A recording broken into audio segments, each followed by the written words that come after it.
Hello and welcome to today's episode of Courage Permission Slip. I'm your host, Kia, and today I am so pleased and glad to welcome Lauren Francis, and I want to tell you just a little bit about her.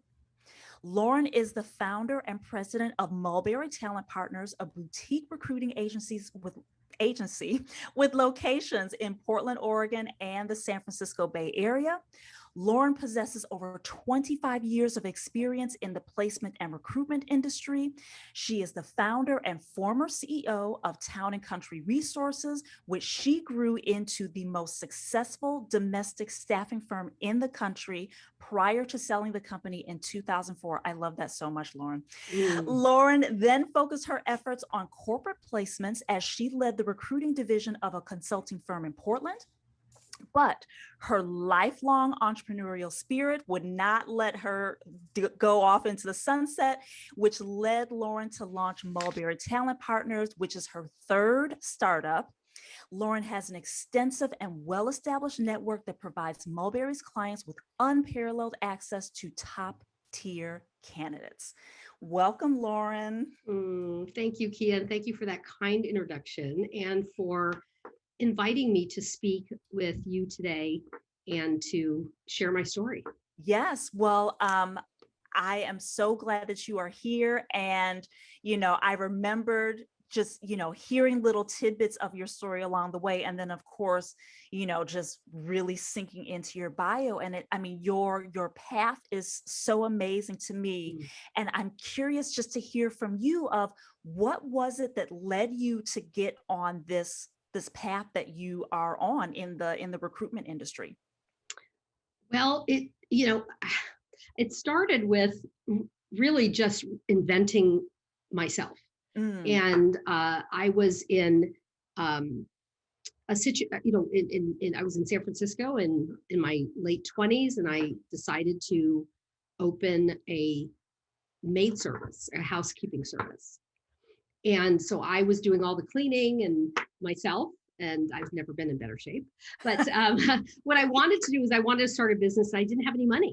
It's like, but I knew how to clean. I'm one of 5 children. And, when you're one of 5, you can do a lot.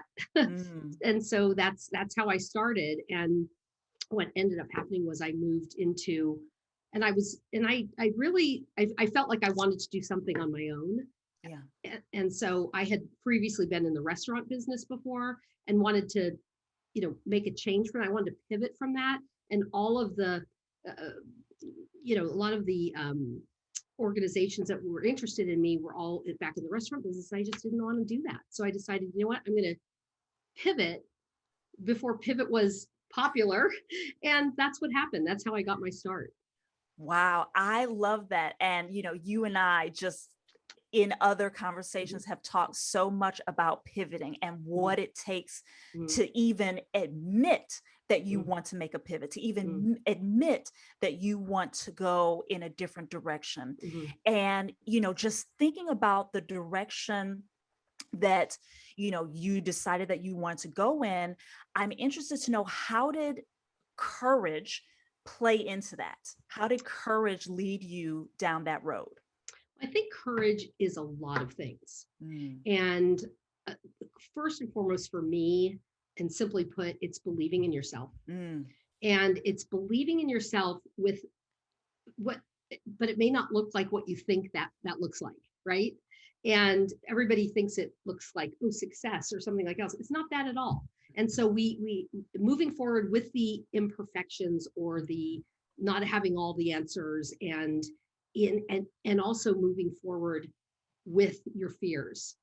Fear is a huge driver of all the reasons why not to do something, as opposed to the moving into the possibility piece. Yeah.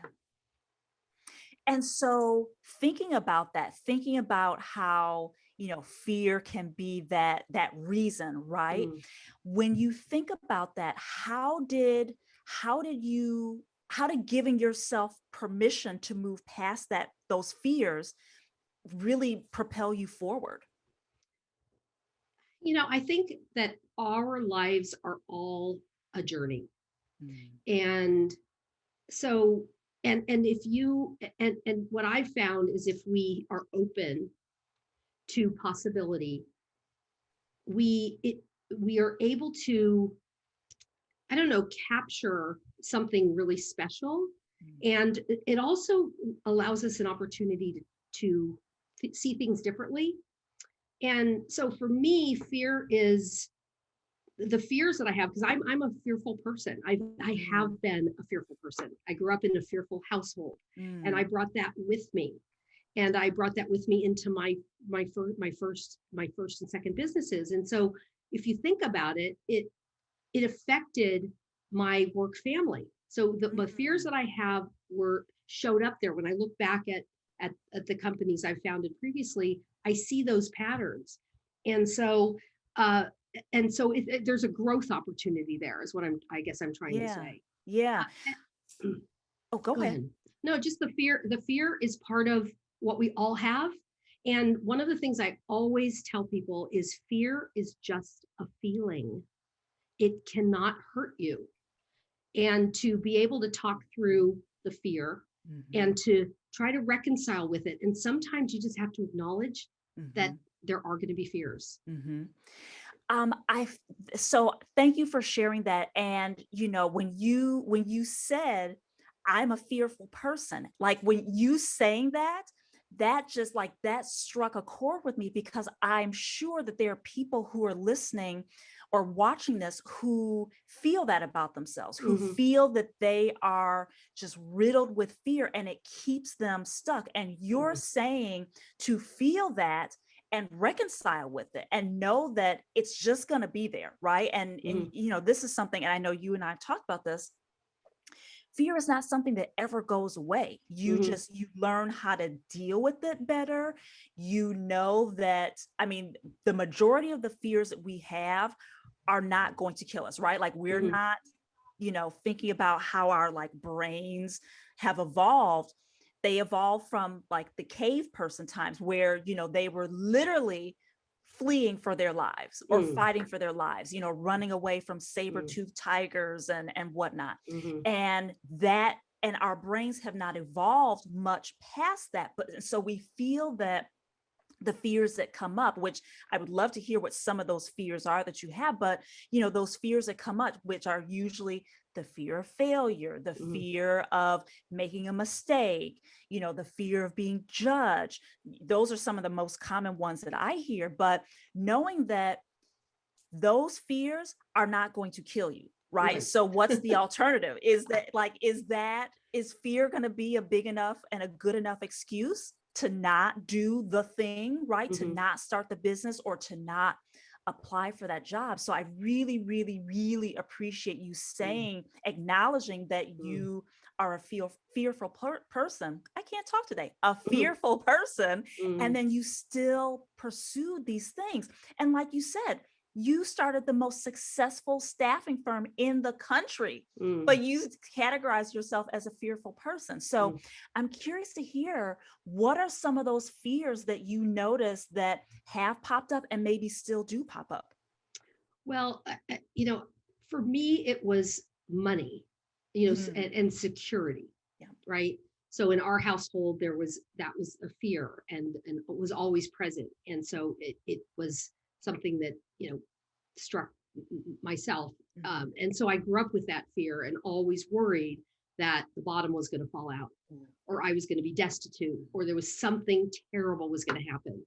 And so it was all about protecting that from ever happening. And so the interesting thing is I've taken tremendous risks.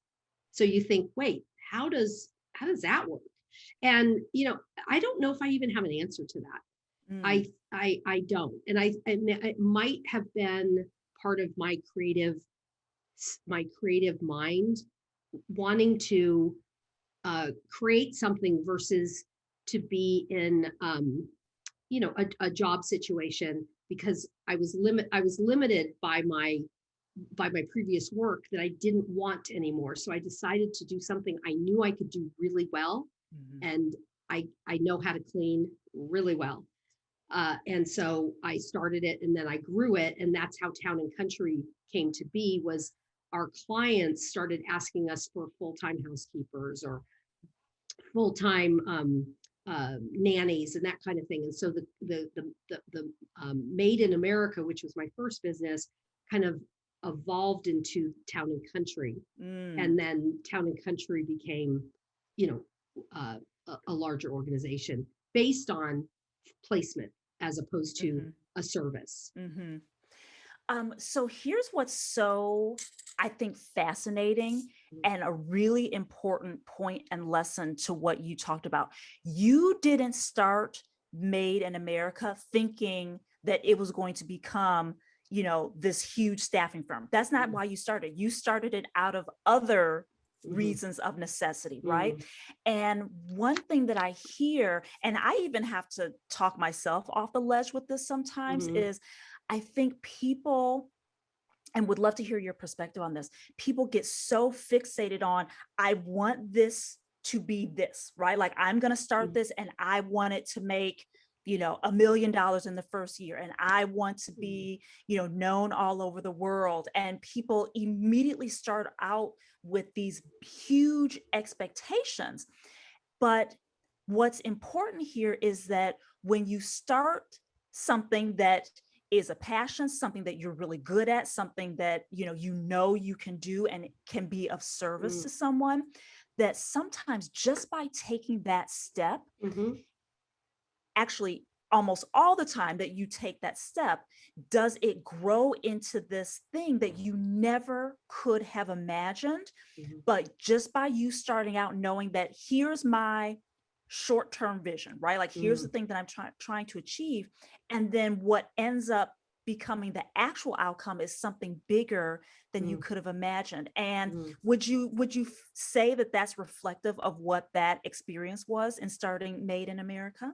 Well, I'd say you're right. I think it starts small. So for me, my goal was to be able to pay my expenses by the work that I did. That's all I wanted to do. I wanted to be independent. I did not want to have somebody else's money that I had to be responsible to. And I just wanted to pay my rent and be able to take care of my expenses. From there, the business grew and grew and grew. And I was very busy. And then I hired someone because I was in a place where I could actually, so it was Heidi and she was my first employee. And, and so we would clean together.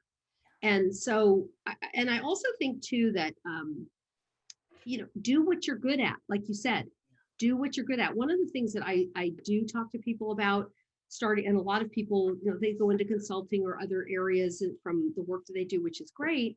And a lot of many times people like parts of, and that's just always the way it's going to be. They're going to be parts of either a job that you have that you love and you don't love. Same thing with owning your own business, or there's the same rules apply. And so sometimes people will go into business for themselves and they've never done business development. Right. And so they're like, oh my God, there's this. And so what they're doing is doing something that they aren't familiar with or good at or like. So there's a lot of things to consider. So, but I think people talk themselves out of doing something, taking that leap. Yeah. And so to that point, so you have Mulberry Talent Partners and you guys are doing amazing things. Are there any places where you're still having to give yourself permission to step outside of your comfort zone? Great question. This is, I was actually talking yesterday about this in that, for example, we will get a requisition in an area that we've never worked on before. And so there's the imposter syndrome that comes up, gosh, we've never done that before. And if we don't tell them we haven't, then we're not really being truthful and all these other things. But we have all the mechanics and the skills and the transferable skills to work on that particular search. And so I think that we end up, the answer is to be open and to say yes, because our business has actually grown tremendously just from taking on requisitions that we hadn't yet worked on in the past and having success with those. And so it's moving past that. Again, there's that fear of not being able to measure up. And are we actually qualified? Right? And so we make all these excuses like, no, we don't work in that.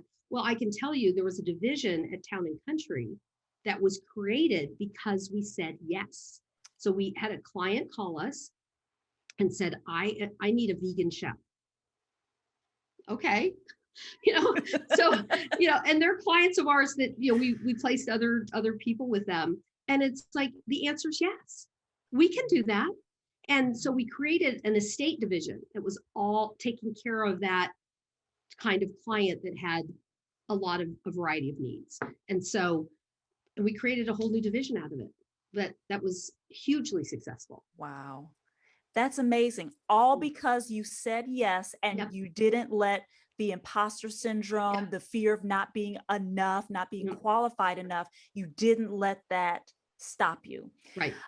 So important. And it harkens back to some conversations that I've had with recent clients who they have gotten new jobs or they're on the verge of getting a new job. And immediately the thought that comes up is, oh, but do I have the right experience? Are my skills good enough? Am I going to succeed? And the thing, and I can't believe how often I've had to say this or, coach around this, is that your skills and your experience and your knowledge actually got you the job offer, right? Or is getting you the interview. So yes, you have the skills, you have the right experience, but aside from that, when you get into a new role, those skills and that knowledge and that experience doesn't immediately like drop off the face of the earth. You're not like lobotomized and you're starting from scratch, like learning your ABCs. Like,